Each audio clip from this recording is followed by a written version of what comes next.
بسم اللہ الرحمن الرحیم۔ السلام علیکم ورحمۃ اللہ وبرکاتہ۔ میں ہوں محمد صادق شاہ اور آپ دیکھ رہے ہیں صادق ٹی وی یوٹیوب چینل۔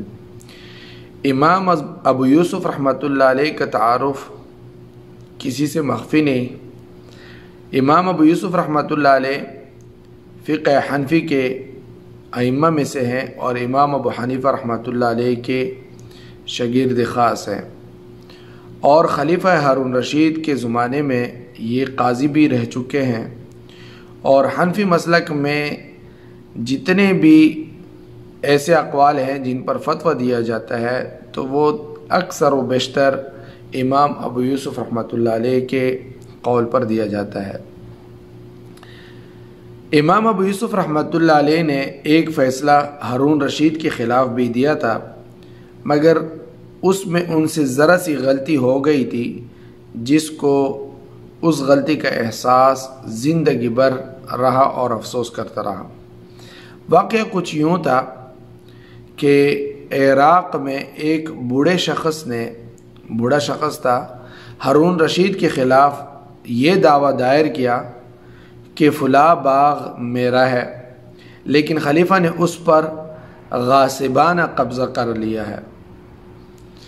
اتفاق سے یہ مقدمہ اس روز پیش ہوا جس روز خود ہارون رشید فیصلے کے لیے بیٹھا تھا۔ قاضی امام ابو یوسف رحمۃ اللہ علیہ فریقین کے بیانات اور ان کے دعوے ہارون رشید کے سامنے پیش کر رہے تھے۔ جب مقدمہ کی باری آئی تو انہوں نے خلیفہ کے سامنے اس کو پیش کیا اور کہا کہ آپ کے اوپر دعویٰ ہے کہ آپ نے فلاں آدمی کا باغ زبردستی لے لیا ہے، مدعی یہاں موجود ہے، حکم ہو تو حاضر کیا جائے۔ اس بڈھے شخص کو سامنے لایا گیا تو امام ابو یوسف رحمۃ اللہ علیہ نے پوچھا، بڑے میاں آپ کا دعویٰ کیا ہے؟ اس نے کہا، میرے باغ پر امیر المؤمنین خلیفہ ہارون رشید نے ناحق قبضہ کر لیا ہے، جس کے خلاف دادرسی چاہتا ہوں۔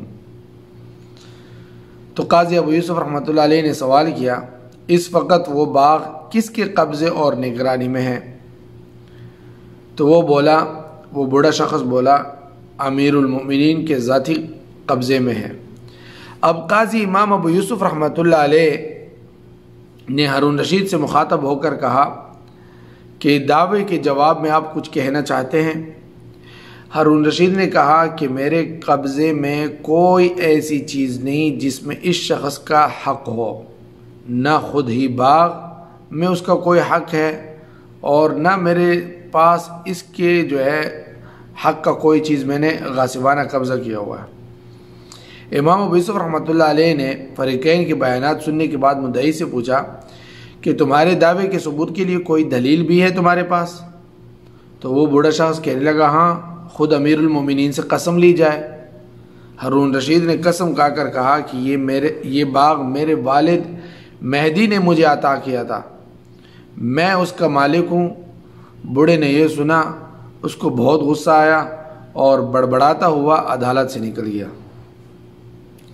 جس طرح کوئی شخص آسانی سے ست گھول کر پی جائے، اسی طرح اس شخص نے آسانی سے قسم کھا لی۔ ایک معمولی آدمی کی زبان سے یہ الفاظ سن کر ہارون رشید کا چہرہ غصے سے تمتما اٹھا۔ یحییٰ برمکی جو ان کے وزیر تھے، انہوں نے ہارون رشید کو خوش کرنے کے لیے کچھ اپنی طرف سے کچھ کیا اور امام ابو یوسف رحمۃ اللہ علیہ سے مخاطب ہو کر کہا کہ آپ نے دیکھا عدل و احسان کی نظیر دنیا میں مل سکتی ہے اس طرح کہ خلیفہ خود جواب دہ ہو قاضی کو اور اس سے قسم اٹھوائی جائے اس چیز کے بارے میں جو اس کا اپنا ہے، اس کو مل چکی ہے۔ امام ابو یوسف رحمۃ اللہ علیہ نے اس کو اچھا سمجھا اور کہا کہ انصاف کے بغیر بھی کوئی چارہ کار تو نہیں۔ اب یہ تمام معاملہ جو ہوا، اس میں امام ابو یوسف رحمۃ اللہ علیہ نے انصاف کرنے میں کوئی کسر نہیں اٹھا رکھی، یہ جتنا ہوا، کیونکہ انہوں نے خلیفہ سے ہارون رشید سے سوال کیا کہ تیرے اوپر مقدمہ دائر ہے، تو جواب دے، تو جواب دے، قسم اٹھوائی گئی، قسم دی انہوں نے، مگر پھر بھی امام ابو یوسف رحمۃ اللہ علیہ کو آخر وقت تک ان کو جب اس واقعہ کا خیال آ جاتا تو فرماتے تھے میں اپنے اندر سخت کوفت و اذیت رنج محسوس کرتا ہوں اور ڈرتا ہوں کہ میں نے انصاف میں جو کوتاہی کی ہے اللہ تعالیٰ کے یہاں اس کا کیا جواب دوں گا۔ لوگوں نے پوچھا آپ نے انصاف میں کیا کوتاہی کی اور آپ اس سے زیادہ کر بھی کیا سکتے تھے کہ ایک معمولی کسان کے مقابلے میں اس وقت کے سب سے بڑے بادشاہ کو قسم کھانے پر مجبور کر دیا۔ فرمایا تم لوگوں کو یہ بات سمجھ نہیں آئی، تم نہیں سمجھے کہ مجھے کس خیال سے تکلیف ہوتی ہے۔ پھر افسوس سے کہنے لگے اور افسوس کے لہجے میں فرمایا کہ مجھے تکلیف اور کھڑن اس کی ہے کہ میں ہارون رشید سے یہ نہ کہہ سکا کہ آپ کرسی سے اتر جائے، اپنے تخت سے اتر جائے، جہاں آپ کا فریق کھڑا ہے ایک فریق کی حیثیت سے آپ بھی کھڑے ہو جائیے، یا پھر اجازت دیجیے کہ اس کے لیے بھی کرسی لائی جائے۔ یہ ہیں بھائی ان حضرات کے انصاف کے واقعات جن کے ہم نام لوا ہیں، اور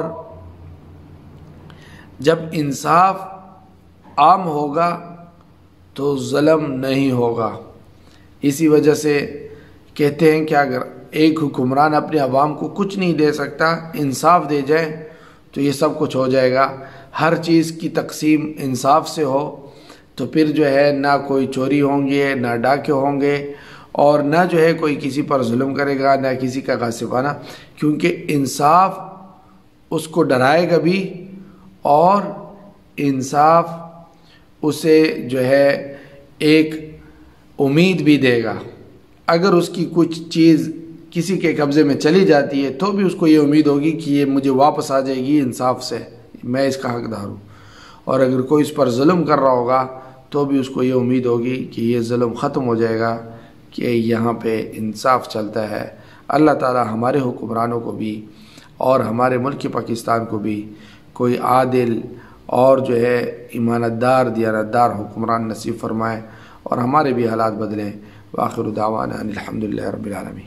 دوستو صادق ٹی وی کو سبسکرائب کرنا مت بھولیے، ویڈیو کو لائک کریں، شیئر کریں اور کمنٹ سیکشن میں اپنے رائے کا اظہار ضرور کریں۔